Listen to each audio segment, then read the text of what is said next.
c'est être la petite dernière d'une famille. C'est devoir porter le prénom de Fatima, avec ce que ça implique, avec une lourde responsabilité en termes de connotation du prénom. C'est vraiment rendre honneur en fait à ce prénom qui est très symbolique, qui est très fort. Et donc un devoir un peu d'irréprochabilité, j'ai envie de dire.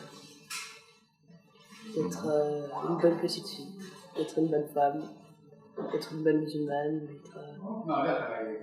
d'être une bonne personne.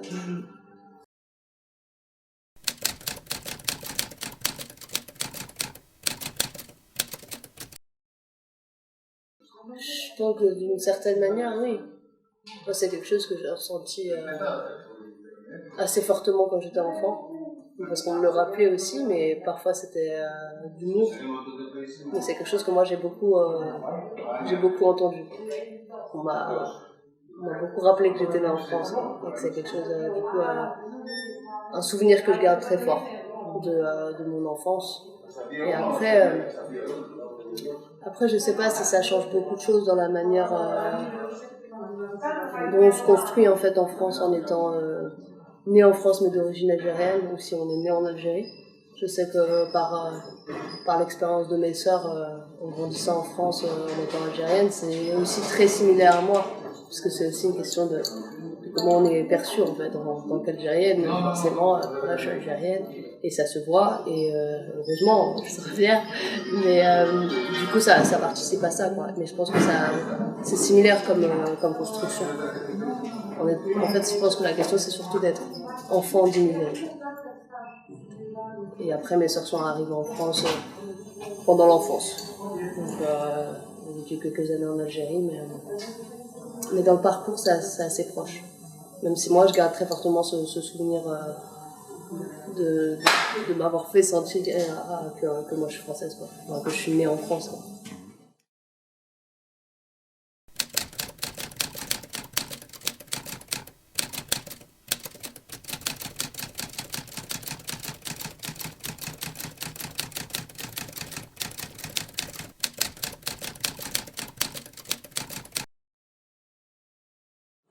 Ouais, après il y a vraiment aussi une distance par rapport à l'histoire de ce pays.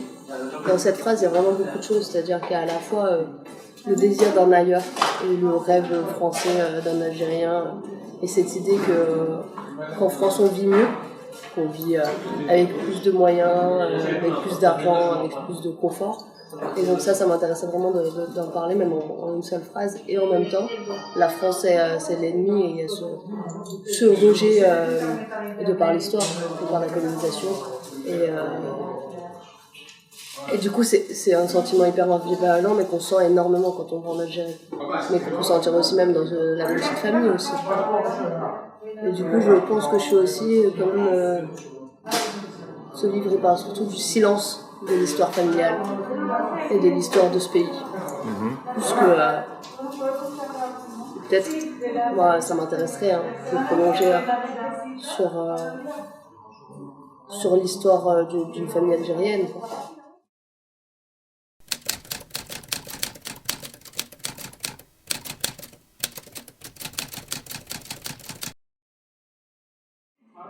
En quelque sorte, ouais. Je pense que l'asthme c'est directement lié aux émotions en fait, et surtout à l'angoisse. Et très clairement c'est expliqué que les crises d'asthme sont dues à des très fortes émotions.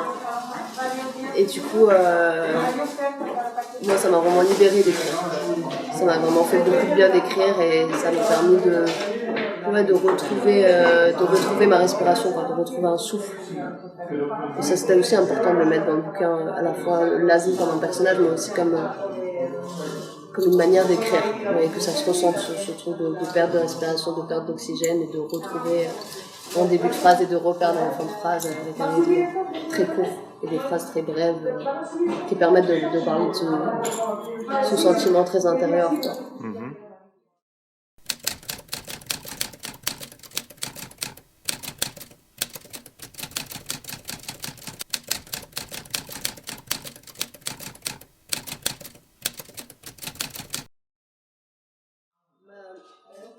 Je pense qu'au fur et à mesure du roman, il y a des choses qui se réparent, en fait. J'ai l'impression que le début et la première partie du roman, il y a vraiment cette idée de culpabilité, de tiraillement et de recherche de réponses, j'allais dire de questions. Et le fait aussi de, quand même, de poser beaucoup de questions sur ces deux vies, quoi, sur ces deux mondes, sur cette double vie et le fait de se sentir mal en ayant cette double vie. Et puis petit à petit, j'ai l'impression qu'il y a quand même une espèce de réconciliation dans le silence à la fin du roman. Comme pour dire, on n'en parle pas, mais on se comprend, on n'est pas obligé d'en parler. Et la fin, moi, je la trouve très douce, quoi. Et vraiment, il y a vraiment l'amour de la mère, quoi. Et c'est ça on finit avec ça, et c'est très important pour moi de finir dans et avec l'amour.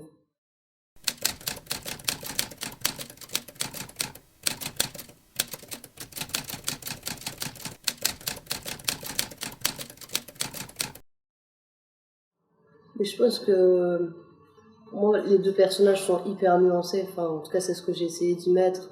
Vraiment, d'être au plus proche d'une relation, comment une relation avec son père peut évoluer. C'est-à-dire, pendant l'enfance, avoir un père présent et montrer voilà, la douceur, la présence, etc. Et de voir comment ça peut évoluer en rupture, quoi. De par l'impossibilité d'être ensemble, quoi, l'enfant et son père. Et ensuite, la mère, c'est tout autre chose, totalement autre chose. Et je pense que clairement, ça vient montrer une relation qui est aussi conflictuelle par ailleurs, mais qui est apaisante. Et donc pour moi, c'était important de montrer un schéma de famille complexe et de surtout pas voilà, les réduire ou faire le procès ou la thérapie. Papa, maman, ça va pas, qu'est-ce que vous avez fait de moi? C'était pas le but, c'était vraiment de parler des relations, comment elles évoluent dans une famille, quoi. Comment en tout cas elles peuvent évoluer et comment parfois ça peut s'arrêter, ou parfois comment ça peut se refabriquer.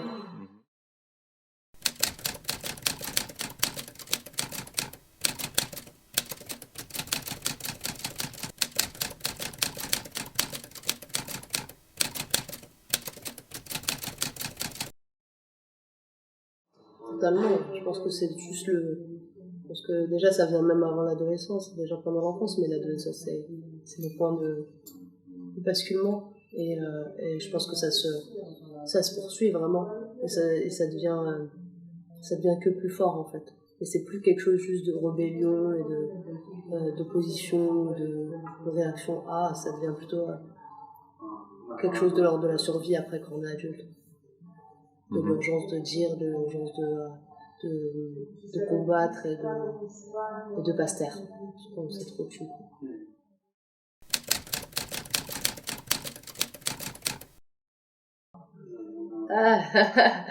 Un psychologue.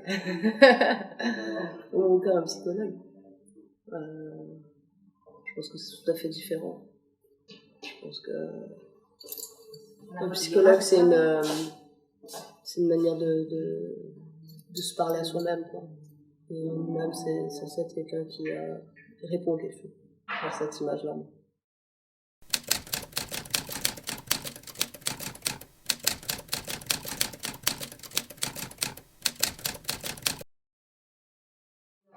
C'est une langue que j'ai envie d'apprendre. C'est une langue qui m'a manqué, c'est une langue que je parle, mais pas très bien, et dont j'en ai conscience. Mais c'est vraiment une langue que j'ai envie d'apprendre et que j'ai envie de maîtriser. Qui est une très très belle langue, qui est la langue de mes parents. Et je pense que j'ai déjà fait un pas en mettant des mots en arabe dans ce livre, mais je pense que c'est juste un premier pas, un tout petit pas, quoi.